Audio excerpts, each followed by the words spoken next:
Magandang hapon mga kalapatids. Welcome back dito sa ating tambayan, Chocoball of TV. Ayan, katatapos lang ng ulan ngayong araw ng Lunes. Time check tayo mga kalapatids, 3:09 at may lumagapak dun sa ating bubong. Then sinilip ko, false alarm. Wala pala mga kalapatids, pero tumunog yung ating trapdoor.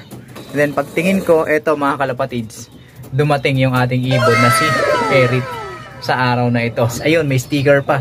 Hindi siya nahuli mga kalapatids, mukhang naligaw to o kaya kinapos kasi nga hindi nagkakakain, kaya i-recover na natin to agad mga kalapatids. Samahan niyo ako sa episode na ito. Kung hindi ka pa nakapag-subscribe, subscribe ka na, hit mo na notification bell para nang sagad updated ka sa ginagawa nating kwentuhan dito lang sa ating tambayan. Alright mga kalapatids, pinatakan na natin siya ng instant sugar para makabawid sa lakas, and then ayan, ilagay tayo dito ng tubig para painumin siya. Electrolytes, bagong gawa ko yan mga kalapatids, kasi kaninang umaga naglagay ako dito, nag-iwan ako bago ako pumasok sa trabaho. Nag-iwan ako ng tubig dito sa flyer slope para anytime na dumating o kung dumating man yung ating mga alaga, meron silang aabutang electrolytes or tubig na may electrolytes. Kaya lang kaninang tanghali after lunch, pagka uwi natin walang dumating. So, expired na yung ginawa nating tubig na pansalubong na may electrolytes. Kaya, ayan, gumawa ako. Walang laman yung kanyang butchi. Kaya, bibigyan natin yan ng patuka. Siyempre, yung mabilis matunaw at mayaman sa protina, carbohydrates, and fats. Ito mga kalapatids yung bibigay natin. Mabibilis lang matunaw yung mga yan. Tapos, may konting pellets para makabawi yung ating ibon. Tingnan nyo. Oh. Teka lang, iharap natin para masolo na niya. Alright, yan, ganyan natin. Oy, alis ka dyan. Pag ganyan na natin nilagay para hindi na makaporma itong mga ibon natin na nakikikain, nakikimerienda. Okay na yan, nasa solo naman ng ating ibon. Yan.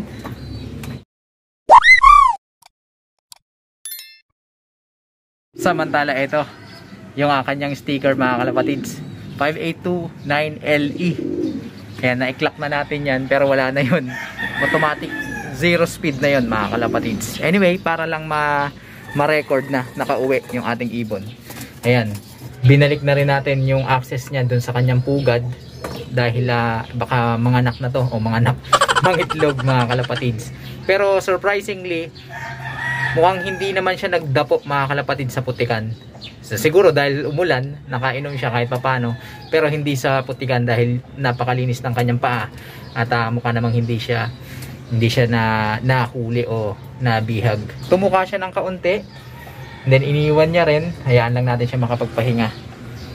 So siguro aalisin ko na nga muna tong mga to kasi nga paligid-ligid kailangan makapagpahinga itong ating alaga.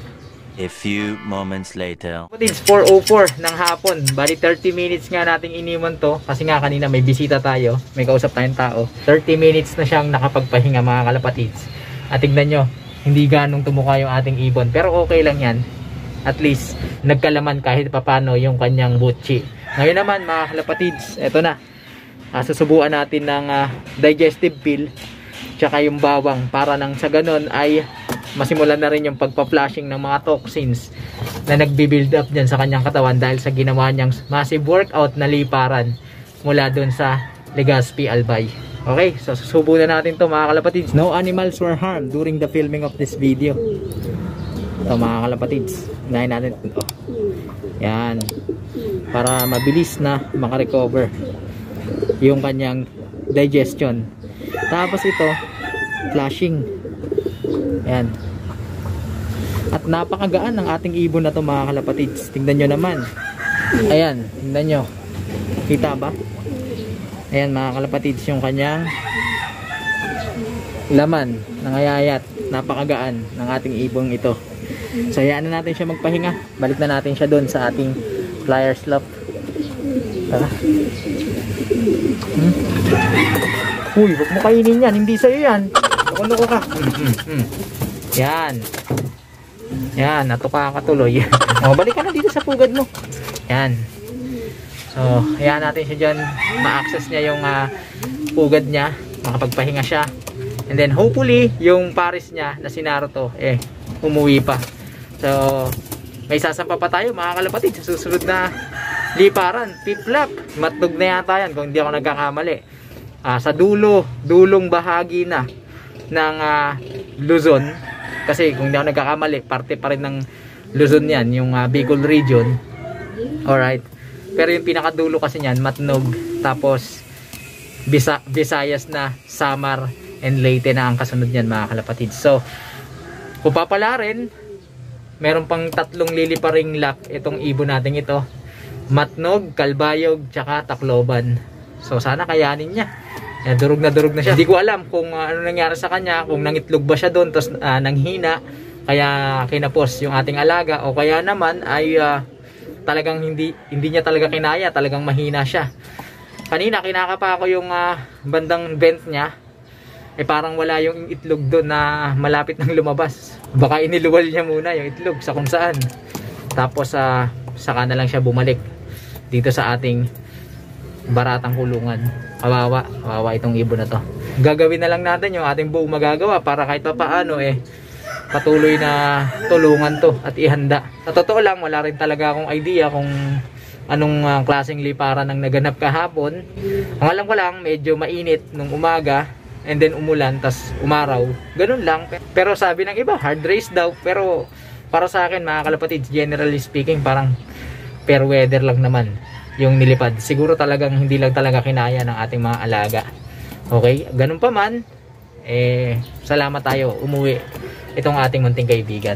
May sasampa pa tayo sa fifth lap na liparan sa susunod na Biyernes, at meron tayong aabangan sa susunod na Linggo.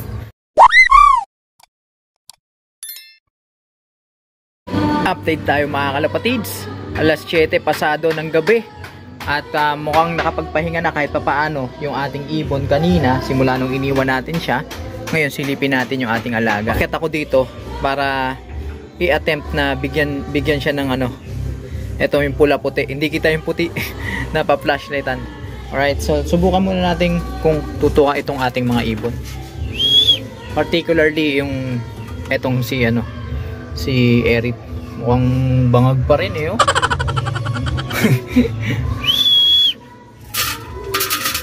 Tingnan natin kung tutuka. Wala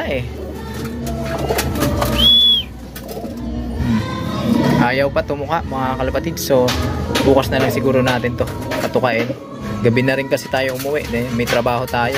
Kanina sana tutuka pa yan, siguro mga bandang alas 6. Normally kapag ka dumating ibon, ayaw pa nang kumain yan, lalo na pag talagang nahirapan sa liparan. After 2 hours normally mag-a-attempt ng tumuka yan. Pero kanina naman, di ba, nakita natin at kahit pa paano tumuka siya kaninang hapon pagkarating niya. Samantala, silipin natin yung kanyang mga dumi. Alright, ito, pasintabi sa mga kumakain dyan. Tingnan nyo mga kalapatids, basang-basa pa. Yan yung mga toxins na na-build up sa kanyang katawan nung nagsunog siya ng energy sa liparan. At ito, may basa din dito. Ayan. So basa pa yung dumi ng ating ibon. So hindi pa talaga siya okay mga kalapatids pa. Ayan nga, parang bangag pa nga di ba? Pero ganun pa man, kunin na natin to. Dahil baka ma-overfeed pa tong mga ibon natin to. Dinidisiplina natin tong mga to Ganun pa man, susubukan ko nito yung pula puti para makatulong din sa kanya. Lalo na yung B-complex mga kalapatids.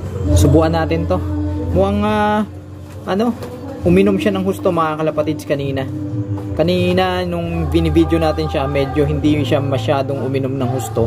Kumbaga parang naglaman butsi lang siya ng tubig. Siguro dahil nakainom na rin siya dun sa labas ng mulan, sa mga bubong-bubong na pinagtambayan niya. Pero eto, ngayong hapon may laman yung butsi niya. Nahulog pa. Ulit. Na-stress pa to sa ilaw mga kalapatids. Dapat hindi ko na lang pinakita pala. Pero okay lang yan. Ayan. Okay, doon natin mga pasaway. Pagaspas ng pagaspas, gabing-gabi na Ayan, lagyan natin siya dyan. Ayan. Ayan, binalik na natin.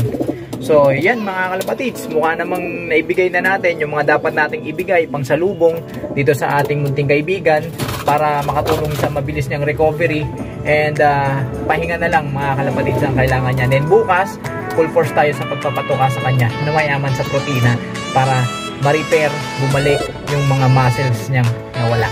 Alright? So sinaro to, sana makauwi pa rin sa mga susunod na araw. Pero kung hindi, wala na tayong magagawa. Ito na, meron pa tayong ipanglilipad sa flip-flop. So hindi pa tayo ganap na bumubulong mga kalapatids. Kapit lang. Medyo may ilalaban pa itong si Eric natin. Alright? So, maraming salamat sa inyong pakikitambay, pakikipagkwentuhan dito sa ating munting tambayan. Kung ikaw na nanonood, hindi ka pa nakapag-subscribe, subscribe ka na, hit mo na notification bell para updated ka sa ginagawa nating kwentuhan dito lang sa ating munting tambayan. Mag-like, comment, share para nang sa ganun marami pang maabot ng ating programa. Suportahan ang ating Facebook page sa pamamagitan ng pag-follow para sa tuloy-tuloy na kwentuhan, nakapupulutan ng mga kaalaman. Paano mga kalapatids? Magandang gabi sa inyo. Kita-kita tayo sa susunod na kwentuhan. Paalam!